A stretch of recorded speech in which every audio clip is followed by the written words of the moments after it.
বোনের ইচ্ছে পূরণ করতে এবার জোর করে কুসুমকে মন্দিরে তুলে নিয়ে গেল স্যাম। হ্যাঁ বন্ধুরা, ভিডিওতে লাইক দিয়ে দেখতে থাকুন। যে মুহূর্তে কিনা তৃষা বলতে থাকে যে এই কুসুমই হলো গিয়ে মূল সমস্যা জ্বর রীতিমতো, কারণ ও ভাই যত দিন পর্যন্ত থাকবে তত দিন পর্যন্ত কোনো দিনও আয়ুষ সম্পূর্ণরূপে আমার হবে না। তার কারণ আয়ুষ আমাকে স্পষ্ট করে বলে দিয়েছে যে কুসুম নাকি ওর ওয়াইফ, এবং ও কুসুমকে ছাড়া ওর জীবনে অন্য কাউকে জায়গা দিতে পারবে না। তাহলে আমার কি কোনো মতে কোনো দিনও আমার এই স্বপ্ন পূরণ হবে না? আয়ুষকে সম্পূর্ণরূপে নিজের করে পাওয়ার বল না। ঠিক সেই সময় এই কথা বলা মাত্র স্যাম যখন বলে থাকে যে দেখ বোন, আমি যখন তোকে একবার কথা দিয়েছি যে না আয়ুষ তোর হবে, তার মানে আয়ুষ তোরই হবে, তোর ছাড়া আয়ুষ আর অন্য কারো হতে পারে না। এবং যেহেতু আয়ুষ তোকে এই কথাটা বলেছে যে আয়ুষের জীবনে কুসুম ছাড়া অন্য কেউ জায়গা নিতে পারবে না কোনোদিনও, এবার কুসুমের জায়গাটা আয়ুষের জীবন থেকে কী করে খালি করতে হয় সেটাও তোর ভাইয়ের সম্পূর্ণরূপে জানা আছে। তুই একদম টেনশন করিস না লক্ষ্মী বোন আমার, তুই একটু শান্ত হওয়ার চেষ্টা কর। ঠিক সেই সময় কথা বলা মাত্র এক পর্যায়ে স্যাম যখন কিনা গুন্ডাদেরকে দিয়ে কুসুমকে বাজার থেকে তুলে নিয়ে আসে, এবং তুলে নিয়ে আসা মাত্রই যখন মন্দিরে নিয়ে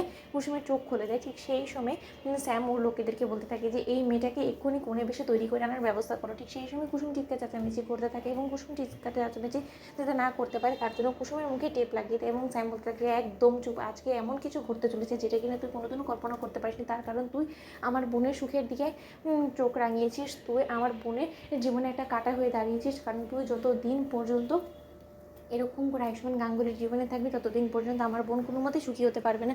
এবং আমার বোন যদি সুখী হতে না পারে তাহলে এই পৃথিবীতে আমি অন্য কাউকে সুখী হতে দেবো না। আমার বোন যে জিনিসটাকে পেয়ে সুখী হবে সেই জিনিসটা আমি ওকে দেবো। যতকাল আমি বেঁচে থাকবো ততকাল আমার বোনের খুশির জন্য আমি আমার জীবনটা অবধি দিয়ে দিতে পারি। সেই জায়গায় তো আমাকে ছোট্ট একটা কাজ করতে হবে। ঠিক সেই সময় পুরোহিত মশাই চলে আসে, এবং লোকজন যখন কিনা কুসুমকে জাপটে ধরে বিয়ের পিড়িতে বসিয়ে দেয়, ঠিক সেই সময় কুসুম বলতে থাকে যে এরা আমার সঙ্গে কী করতে চলছে, কিছুই তো আমার মাথায় ঢুকছে না। ঠিক সেই সময় স্যাম যখন বলতে থাকে যে পুরোহিত মশাই মন্ত্র সেই সমস্ত কিছুর কোনো প্রয়োজন নেই, তার কারণ সোজা সবটা বিয়েটা হয়ে গেলেই চলে। তার কারণ এই মেয়েটাকে থামানোর একমাত্র ব্যবস্থা এটাই যে এই মেয়েটাকে আমাকে বিয়ে করতে হবে। ঠিক সেই সময় কুসুমের সিঁড়িতে যখন কিনা জোর জবস্তি করে স্যাম সিঁদুর পরিয়ে দেয়, ঠিক সেই সময় এক পর্যায়ে কুসুম নিজের সর্বনাশ নিজে দেখতে পেয়ে কান্নায় ভেঙে পড়ে। এবং স্যাম যখন বলতে থাকে যে এবার শুধুমাত্র আয়ুষ্মান গাঙ্গুলির কাছে গিয়ে আমাদের এক কাপল ছবিটা দেখানোর পালা। তার পরবর্তীতে আয়ুষ্মান গাঙ্গুলির জীবন থেকে চিরকালের জন্য কুসুম সরকার নামক এই নামটা মুছে যাবে, এবং আমার তৃষাকে আয়ুষ্মান গাঙ্গুলি ভালোবাসতে বাধ্য হবে। ঠিক সেই সময় কথা বলা মাত্র তৃষা যখন আবারও পাগলামো করে